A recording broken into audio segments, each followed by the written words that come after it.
Hi guys, welcome to the channel again. आप देख रहे हैं कार बाइक 360 और मेरे साथ में है आज नेक्सॉन ईवी मैक्स।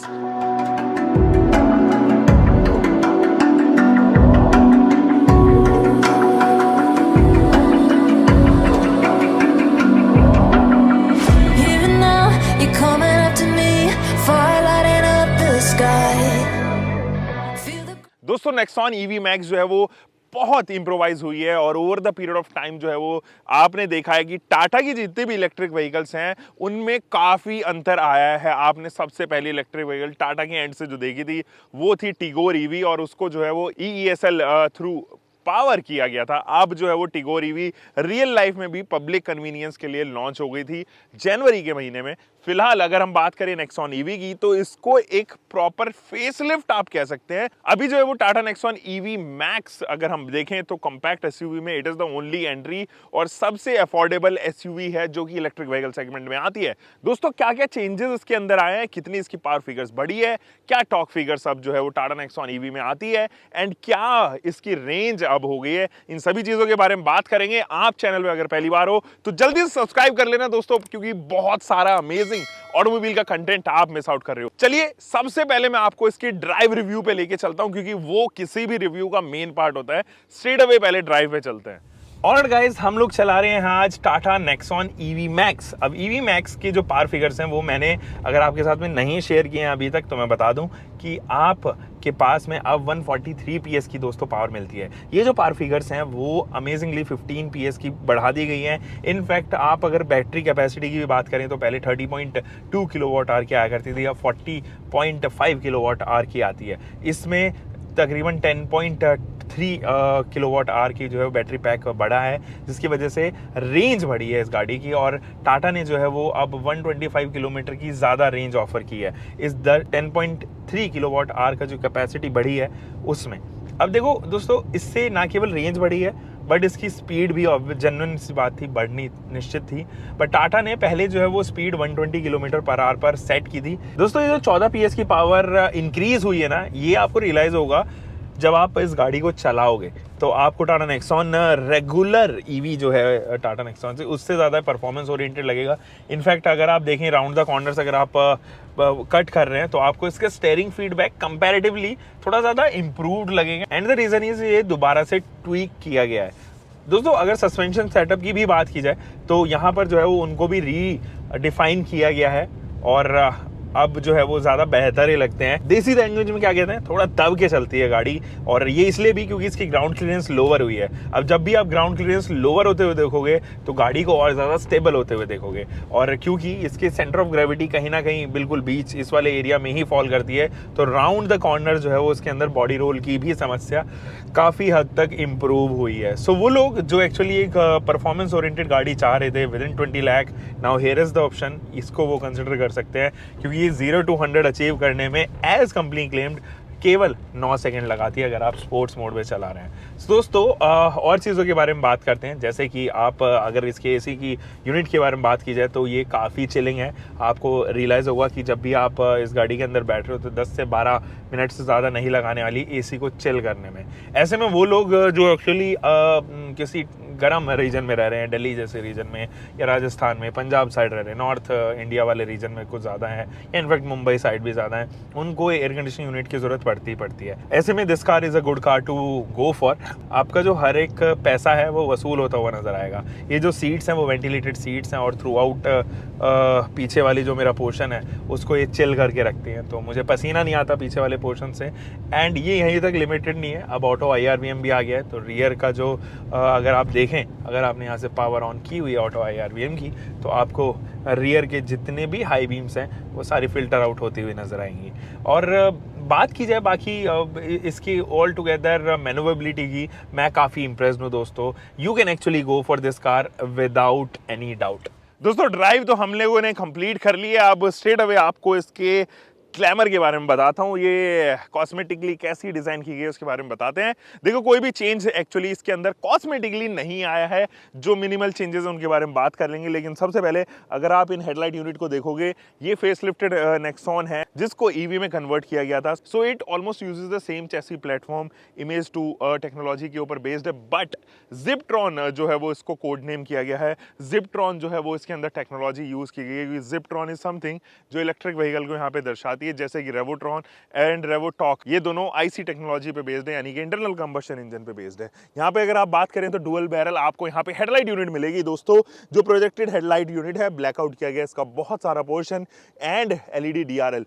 नीचे की तरफ अगर आप देखें तो काफी सारा सेटिन टच दिया गया है ब्लू कलर के एलिमेंट के साथ में। रीजन बीइंग ये इलेक्ट्रिक व्हीकल है, तो इलेक्ट्रिक जो है वो अक्सर आप ब्लू टोन में देखते हैं। यहाँ पर आपको हेलोजन इसकी फॉग लैम्प यूनिट देखने को नजर आएगी, and humanity line all across the bumper इसके होते हुए जाती है। दोस्तों फ्रंट प्रोफाइल से काफी एग्रेसिव अपील करती है, ना केवल इलेक्ट्रिक व्हीकल में बट इसके आईसी इंजन में भी। एंड स्ट्रेट अवे अभी आपको साइड प्रोफाइल में लेके चलता हूँ और वहां बात करते हैं क्या क्या चेंजेस आए हैं। दोस्तों अगर आप साइड प्रोफाइल पे देखें तो आपको नए सेट ऑफ एलॉय व्हील्स देखने को नजर आएंगे। ये मशीन कट, डुअल कट और डुअल टोन या precision cut, whatever you want to call them, वो आप यहाँ पर इनको कह सकते हो। बट हाँ, इनको ज्यादा ड्रैग कोफिशिएंट बेस नहीं बनाया गया है, क्योंकि अक्सर आप इलेक्ट्रिक व्हीकल में देखते हो कि ज्यादातर एलॉय व्हील्स के पार्ट जो है वो कवर्ड रहते हैं। यहाँ पर वो चीज इस्तेमाल नहीं की गई है, तो ड्रैग कोफिशिएंट ज्यादा नहीं रहेगा इसका, हायर एंड पर ही रहेगा। लेकिन एक चीज अच्छी ये हुई है कि लो रेजिस्टेंस टायर यहाँ पर यूज किए गए हैं, यानी कि ये फ्रिक्शन कंपैरेटिवली कम प्रोड्यूस करेंगे। और साथ ही साथ अगर आप इधर ध्यान दें तो यहाँ पर एक विंड डिफ्लेक्टर भी दिया गया है, जो इसके टायर पे आने वाले अननेसेसरी की एयर को कम करेगा, एंड एट द एंड जो रेंज है वो यहाँ पर आपको गाड़ी की बढ़ती हुई नजर आएगी, क्योंकि ये एयर रेजिस्टेंस टायर पे अलाउ नहीं करेगा। दोस्तों साइड प्रोफाइल में अगर हम बात करें तो ओआरवीएम पे टर्न इंडिकेटर ही दिए गए हैं, और साथ ही साथ ईवी की बैजिंग आपको यहाँ देखने को नजर आती है। इस प्रोफाइल से अगर आप देखें तो डायमेंशन रिमेन सेम, बट क्या चेंज हुआ है वो मैं आपको बताता हूं। इसकी ग्राउंड क्लियरेंस में 15 मिलीमीटर का फर्क आया है। रीजन बीइंग अब जो है वो इसके अंदर थोड़ी बड़ी बैटरी बैकअप आती है, और उस वजह से वेट जो है वो एड ऑन हुआ है, जिसकी वजह से 15 मिलीमीटर की जो है वो ग्राउंड क्लियरेंस यहाँ पर कॉम्प्रोमाइज होती हुई नजर आई है। दोस्तों उसके अलावा अगर मैं बात करूं तो हाइट अब इंप्रूव हो गई है, 15 mm की हाइट इंप्रूव हुई है, और रीजन बीइंग ये जो आप यहाँ पर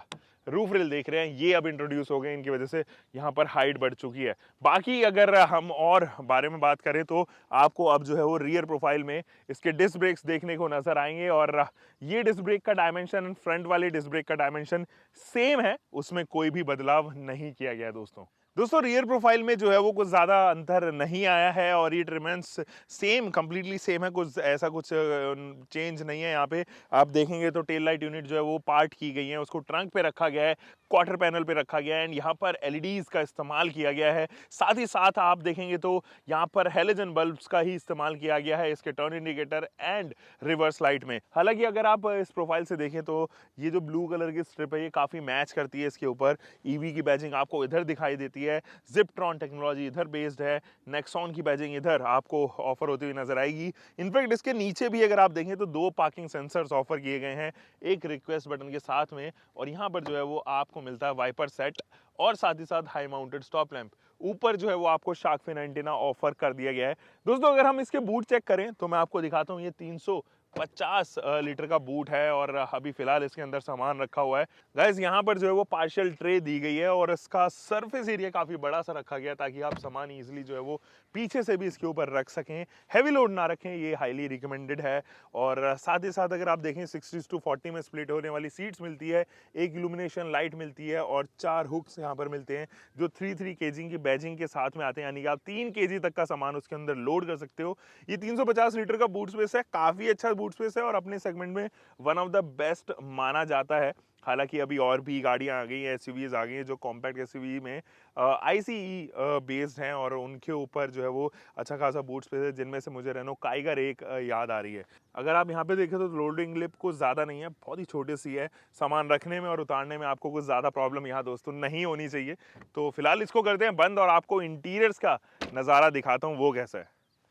दोस्तों इंटीरियर्स में हम लोग फिलहाल आ चुके हैं, और यहाँ अगर आप देखें तो बहुत सारी चीज़ें चेंज होती हुई आपको नजर आएगी। ये जो ज्वेल शेप्ड अब आपको मोड चेंज सेलेक्टर मिलता है, ये एक्चुअली में काफ़ी अच्छा लगता है। डिजिटल हो गया है और इसके अंदर जिस तरीके का ये पैटर्न चेंज करता है वो ज़रूर अच्छा हो गया। इसके ऊपर क्रोम की फिनिशिंग है।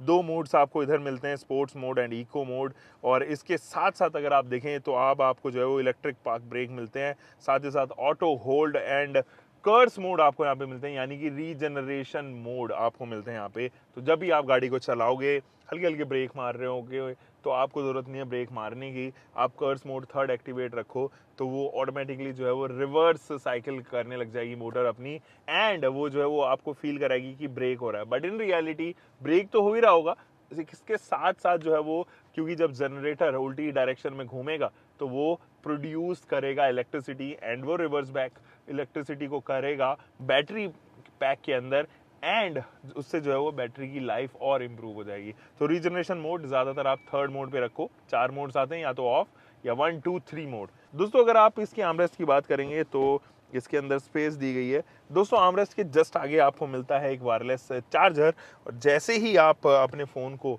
यहाँ पर चाहो तो रख सकते हैं एंड वायरलेस चार्जर जो है वो एक्टिवेट हो जाता है। साथ ही वो एक नोटिफिकेशन आपको इंस्ट्रूमेंट क्लस्टर पर भी देता है कि अब वायरलेस चार्जर जो है वो एक्टिवेट हो गया है एंड चार्जिंग यहाँ पे ऑन हो गई है। दोस्तों इसका डैशबोर्ड जो है वो, उसका डिज़ाइन का लेआउट मुझे काफ़ी अच्छा लगा। ट्रिपल टोन सिलेक्शन यूज़ किया गया है। अगर आप देखें तो एसी के वेंट्स के जस्ट नीचे ब्लू फिनिशिंग दी गई है, बीच में piano finishing and arrow pattern यहाँ पर जो है वो आ गए हैं टाटा की तरफ से। साथ ही नीचे अगर आप देखें तो ऑफ वाइट, हल्का सा ऑफ वाइट कलर जो है वो इस्तेमाल किया गया है। तो ओवरऑल डैशबोर्ड को काफ़ी इंटरैक्टिव बना दे रहा है, अच्छा लग रहा है ये, और मुझे तो काफ़ी पसंद आया। कुछ चीज़ें अभी भी कमी जो है वो रही है, जिनमें से फिट एंड फिनिश की कमी है। फिट एंड फिनिश जो है वो अभी भी up to the mark actually में नहीं है। जैसे कि आप यहाँ पे इंस्ट्रूमेंट क्लस्टर पे देखें या इवन विंडो पैनल पे देखें, या फिर एसी के जो वेंट्स हैं जो एक्चुअली डिफॉगर का काम करते हैं फॉर ORVM, वहाँ अगर आप देखें तो फिट एंड फिनिश अभी भी अप टू द मार्क नहीं है। वो अभी टाटा स्टैंडर्ड्स जिसको कहते हैं वहीं पर सीमित है। दोस्तों IRVM की अगर हम बात करें तो यहाँ पर अगर आप देखेंगे तो आपको रियलाइज़ होगा कि यहाँ पे ऑटोमेटिक IRVM आ गया ऑटो डिमिंग के साथ में। तो ये चीज़ काफ़ी अच्छी करी है। हालांकि ये पार्ट शेयर्ड ही है विद अदर प्रोडक्ट्स जो कि और प्रोडक्ट्स में भी आते हैं, वही है। यहाँ अगर आप देखेंगे तो आपको केबिन लाइट्स देखने को नज़र आएगी। साथ ही साथ 3 बटन दिए गए हैं जिनमें सनरूफ के कंट्रोल्स ऑफर किए गए हैं। सो आप जैसे ही सनरूफ का बटन दबाएंगे तो सनरूफ जो है वो एक्टिवेट हो जाएगी। अभी मैं चाहता हूँ कि इसको बंद कर दिया जाए ताकि हम लोग बाकी का शूट कर पाएँ। दोस्तों इसका अगर हम बात करें ग्लव बॉक्स तो काफ़ी अच्छा है। इनफैक्ट आप ट्रे वगैरह भी जो है वो यहाँ से रिमूव कर सकते हैं। कूल्ड ग्लव बॉक्स आपको ऑफर किया जाता है। सनवाइजर जो है वो आपको इधर कार्ड होल्डर मिलता है, तो दूसरी तरफ जो है वो आपको मिरर मिलता है। दोस्तों स्टेयरिंग व्हील रिमेन सेम, उसमें कोई भी चेंज नहीं आए हैं। लेफ्ट साइड के कंट्रोल्स आपको जो है वो इन्फोटेनमेंट सिस्टम से रिलेटेड नजर आएंगे, राइट साइड के इंस्ट्रूमेंट क्लस्टर से। इंस्ट्रूमेंट क्लस्टर हालांकि जो है वो अब काफ़ी चेंज हुआ है, उसके अंदर जो पैटर्न अब आए हैं वो ज़्यादा अच्छे लग रहे हैं, और कुछ चीज़ें चेंज हुई हैं जिनमें से आप कर्स मोड, रीजनरेशन मोड जो है वो यहाँ पर ऑफर होते हुए देखोगे। आप बहुत सारे मोड सेलेक्ट कर सकते हो, AB ट्रिप मीटर यूज़ कर सकते हो, डिस्टेंस टू एम्प्टी आपको दिखाई देगा, परसेंटेज, बैटरी परसेंटेज आपको ऑफर होती हुई नज़र आएगी। तो ये सारी चीज़ें हैं जो आपको इसके MID पर ही शो होती हुई नज़र आएगी। हालांकि स्पीडोमीटर जो है वो अभी भी एनालॉग यूज़ किया गया है, जबकि अगर हम बात करें नेक्सॉन आइस तो उसमें जो है वो आपको कंप्लीटली डिजिटल इंस्ट्रूमेंट क्लस्टर दिया जाता है। दोस्तों यहाँ पर जो इंफोटेनमेंट सिस्टम है वो दिया गया है टच स्क्रीन, और इसका टच रिस्पॉन्स काफ़ी अच्छा है। इनफैक्ट ये अब एयर क्वालिटी इंडेक्स भी शो करता है, यानी कि गाड़ी के अंदर आ गया है अब एयर प्योरीफायर। तो ऐसी छोटी छोटी चीज़ें जो है वो काफ़ी इंट्रोड्यूस हुई हैं, जो हम बात करते हैं, जो इंट्रोडक्शन एक्चुअली हुआ है उनके बारे में। सो दोस्तों वेंटिलेटेड सीट्स अब इंट्रोड्यूस हो गई हैं, wireless air purifier, tyre pressure monitoring system, इसके साथ electronic parking brake and smart watch integration भी अब इंट्रोड्यूस हो गई है टाटा नेक्सॉन EV मैक्स के अंदर। दोस्तों अगर सेफ्टी को कंसर्न किया जाए तो बहुत सारे सेफ्टी फीचर्स भी इसमें ऐड ऑन हुए हैं, जिनमें से रियर के डिस्क ब्रेक्स इंट्रोड्यूस हुए हैं, साथ ही साथ hill hold assist and hill descent control, electronic stability program, panic braking alert and साथ ही साथ ऑटो होल्ड जैसे फीचर्स। दोस्तों वारंटी की अगर बात की जाए तो टाटा नेक्सॉन अब 8 साल की वारंटी के साथ में आती है उसके बैटरी एंड मोटर पैक पे, या फिर आप 1.6 लाख किलोमीटर चल देते हैं, इनमें से जो भी पहले आ जाता है वो जो है वो उसकी बैटरी पैक पर जो है वो शो होगी। वो जो है वो इसके वारंटी में काउंट होगा। इसके अलावा अगर हम पूरे कंप्लीट व्हीकल की बात करें तो 3 इयर्स की वारंटी या फिर 1.2 लाख किलोमीटर्स की वारंटी व्हीकल पे रहने वाली है दोस्तों हम आ चुके हैं इसकी रियर प्रोफाइल में और सेकंड रो में जो है वो कैसा स्पेस है मैं आपको यहाँ पर चेक करके बताता हूँ। देखो गाइस, अगर सबसे पहले बात की जाए इसके लेग रूम की तो काफी अच्छा लेग रूम मुझे मिलता है। नी रूम जिसकी बात हम कर रहे हैं फिलहाल, नी रूम काफी अच्छा है, लेग रूम भी जो है काफी एडिक्वेट है, कोई समस्या नहीं है leg room and knee room के हिसाब से। अगर आप 5 फुट 10 इंच के आसपास हैं तो मेरी हाइट से आप कंपेयर कर सकते हैं। It is having enough headroom, मुझे कोई समस्या तो होती हुई नजर नहीं आ रही है। बट अगर आप 6 फुट 6.25 फुट के आसपास हैं तब आपका सर जो है वो जरूर रब करना पड़ेगा यहाँ पे, और रब होगा एक्चुअली में। और क्योंकि इसकी जो रूफ लाइनिंग है ना वो काफी पीछे आ जाती है, reason meaning it is offered with a sunroof. अब सनरूफ जब भी इंट्रोड्यूस होता है तो कहीं ना कहीं हेडरूम जो है वो जरूर कॉम्प्रोमाइज होता है दोस्तों। अब जरा बात कर लेते हैं हम लोग शोल्डर रूम की। तो it is having enough shoulder room, enough under Thai support, और अगर केबिन की स्पेस की बात की जाए तो ये अपने सेगमेंट में वैसे भी ऑलमोस्ट सबसे ज़्यादा स्पेस ऑफर करती है। और कॉम्पैक्ट एसयूवी में बात की जाए तो अगर आप आईसी इंजन पर भी देखी जाए तो ये ऑलमोस्ट सबसे ज़्यादा ऑफर की करती है। इसके अलावा XUV 300 मुझे एज सच गाड़ी याद आ रही है जिसके अंदर इंटीरियर में स्पेस काफ़ी ज़्यादा है, भले उसकी बूट कॉम्प्रोमाइज़ क्यों ना हुई हो। दोस्तों अगर मैं यहाँ पे बात करूँ तो यहाँ पे जो है वो AC के वेंट्स दिए गए हैं, बट इनके ऊपर ब्लोअर स्पीड नहीं मार्क की गई है, तो ब्लोअर स्पीड आप चेंज नहीं कर सकते हो। बड़ा ये है कि आपके पास में पीछे के AC वेंट्स ऑफर किए जाते हैं जिसकी वजह से पीछे का कैबिन भी जो है वो काफ़ी कूल रहता है दोस्तों। यहाँ पे बात करें आर्म रेस्ट की तो अच्छा खासा आर्म रेस्ट है। इसकी फिट एंड फिनिश ज़रूर मुझे ओके लग रही है, बहुत ज़्यादा अच्छी नहीं है। बट हाँ, 2 कप होल्डर ज़रूर मिल जाते हैं ग्रिपिंग के साथ में, तो इधर उधर जो है वो आपका कैन यहाँ पर मूव नहीं होगा, हिलेगा नहीं जब भी आप गाड़ी चलती हुई गाड़ी को खड्डेदार रास्तों पे उतारोगे। दोस्तों अगर मैं रिक्लाइन एंगल की बात करूं तो वो भी काफ़ी अच्छा लग रहा है मुझे, और जो हेडरेस्ट है वो एक्चुअली एडजस्टेबल है, तो अगर आप चाहें तो इसको उठा के अपने हिसाब से एडजस्ट कर सकते हैं। कंफर्टेबल कुशन है इनके अंदर, कोई प्रॉब्लम मुझे तो महसूस होती हुई इसके सेकंड रो में नहीं आ रही है। बाकी प्रैक्टिकलिटी को देखते हुए ज़रूर आपको यहाँ पर नज़र आएगा कि एक ग्रैब हैंडल दिया गया है, साथ ही साथ उसके अंदर कोट हुक भी इंट्रोड्यूस कर दिया गया है, विच इज़ अमेजिंग।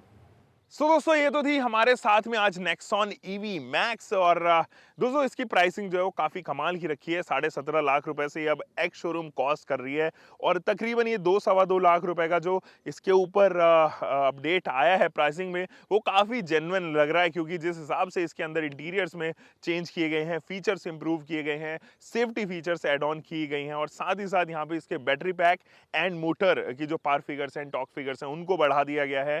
उस वजह से इसकी ओवरऑल रेंज भी जो है वो काफी कमाल की आई है, और परफॉर्मेंस में तो अंतर आया ही है। इसलिए ये जो 2-2.25 लाख रुपए का अपग्रेड आया है ये मुझे लगता है कि काफी वर्दी है, और कोई प्रॉब्लम हमें तो एक्चुअली महसूस नहीं हो रही है इसकी प्राइसिंग को लेके। काफी जस्टिफाई करती है अपने प्राइसिंग को। अब देखना है कि ये रियल लाइफ में आपको माइलेज कितना देती है, यानी कि रेंज कितना देती है। हम जल्दी ही एक वीडियो जो है वो प्लान करेंगे इसके ऊपर और आपके साथ में शेयर करेंगे। आप तब तक दोस्तों चैनल को कीजिए सब्सक्राइब और यहाँ पर बेल नोटिफिकेशन ऑन कर लीजिए, ताकि सारे अपडेट्स आप तक जो है वो यहाँ पे टाइमली पहुंचते रहें। मिलते हैं दोस्तों एक और नई वीडियो के साथ में। आप तब तक अपना ध्यान रखें, सुरक्षित चलें। Until for next time, bye bye, take care and keep loving your car, bike, whatever vehicle you are having. Drive safe guys.